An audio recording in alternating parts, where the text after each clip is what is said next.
कभी कभी हम मौत से डरते हैं और कभी कभी हम उसे बुलाने लगते हैं। यह कहानी है शांतिपुर नाम के एक छोटे से शहर की। नाम जैसा ही शांत, साफ और साधारण। शांतिपुर में कुछ भी खास नहीं था। ना बड़े मॉल, ना ऊंची इमारतें, ना कोई रहस्यमयी जगह। बस लोग थे और उनकी जिंदगी। कभी कभी जिंदगी एक पल में बदल जाती है। जब मौत रुक गई, ये वही दिन था जब सब कुछ थम सा गया और किसी को भी पता नहीं था कि आगे क्या होने वाला है। दिन एक, जब मौत रुक गई। उस सुबह सब कुछ सामान्य था। स्कूल की घंटी बजी, बच्चे भागते हुए क्लास में गए, माओं ने रसोई में चाय चढ़ाई और अस्पताल में डॉक्टरों ने रोज की तरह फाइलें खोली। लेकिन दोपहर तक कुछ अजीब होने लगा। एक आदमी, रमेश काका, सड़क पर गिर पड़े। लोग बोले, हार्ट अटैक है। एम्बुलेंस आए, डॉक्टर आए, सीपीआर हुआ, लेकिन उनका दिल फिर से चल पड़ा। डॉक्टर ने कहा, संयोग होगा। दिन 2, संयोग नहीं था। अगले दिन एक बच्चा छत से गिरा, हड्डियां टूटी, दर्द से चीखा, लेकिन वो मरा नहीं। एक बूढ़ी दादी जो कई सालों से बीमार थी, उनकी सांस रुक गई, फिर खुद ब खुद वापस आ गई। डॉक्टर डर गए, नर्स कांपने लगी। रिपोर्ट में लिखा गया, लेकिन मरीज मुस्कुरा रहा था। दिन 5, खबर फैल गई। पूरे शहर में एक ही बात फैल गई, शांतिपुर में कोई मर नहीं रहा। टीवी चैनल आए, वैज्ञानिक आए, धर्मगुरु आए। लोग बोले, ये तो भगवान का वरदान है, अब डर खत्म, हम अमर हो गए। बच्चे खुश थे, बूढ़े रो रहे थे खुशी से। किसी ने कहा, अब दादाजी हमेशा हमारे साथ रहेंगे। कभी कभी जब सब कुछ अच्छा लगता है, तब भी दिल में हल्की सी कसक रह जाती है। सबको अमृता मिली, पर किसी किसी को पुराने दर्द भी साथ ही मिले। अब लोग सोचने लगे, क्या अमृता वाकई स्वर्ग है या इसमें भी कोई छुपा दर्द है? महीना 1, स्वर्ग। पहले महीने शांतिपुर सच में स्वर्ग बन गया। कोई डर नहीं, कोई विदाई नहीं, कोई अंतिम संस्कार नहीं। लोग रिस्क लेने लगे, बाइक तेज चलाते, पहाड़ों से कूदते, बीमार लोग हंसते, क्योंकि सब जानते थे मौत नहीं आएगी।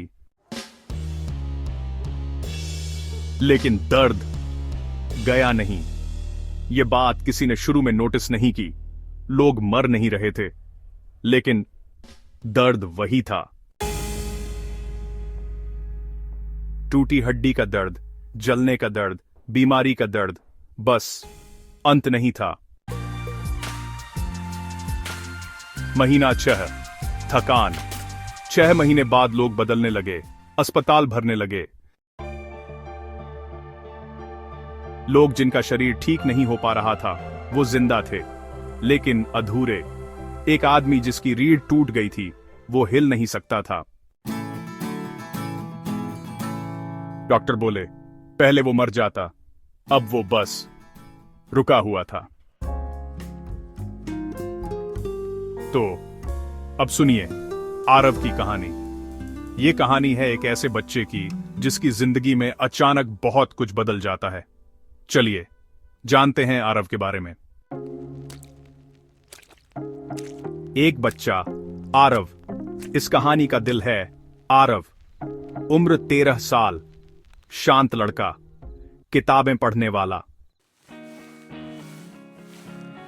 उसकी दादी बहुत बीमार थीं। पहले डॉक्टर कहते थे कुछ दिन की बात है, लेकिन अब 6 महीने हो गए। दादी की आंखें खुली थीं, पर वो बोल नहीं सकती थीं, हिल नहीं सकती थीं। आरव रोज पूछता, दादी ठीक होंगी? कोई जवाब नहीं देता।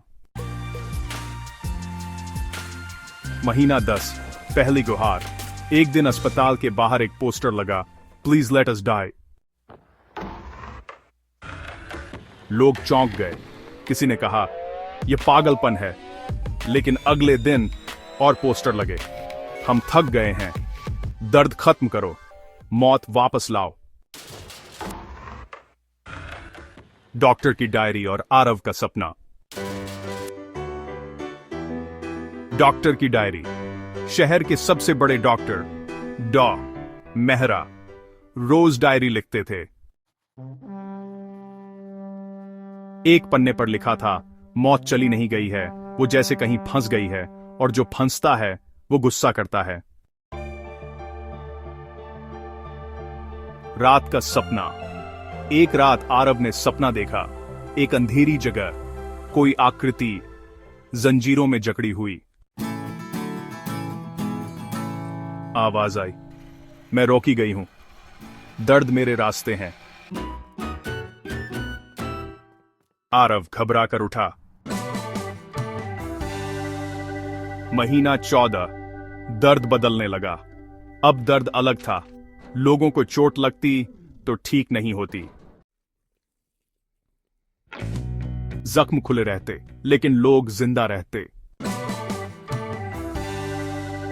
एक लड़की जो जल गई थी, हर दिन वही जलन महसूस करती। वो चीखती थी, खत्म करो इसे। लेकिन खत्म कुछ भी नहीं हो रहा था। सच सामने आता है। डॉ मेहरा ने सबको बुलाया।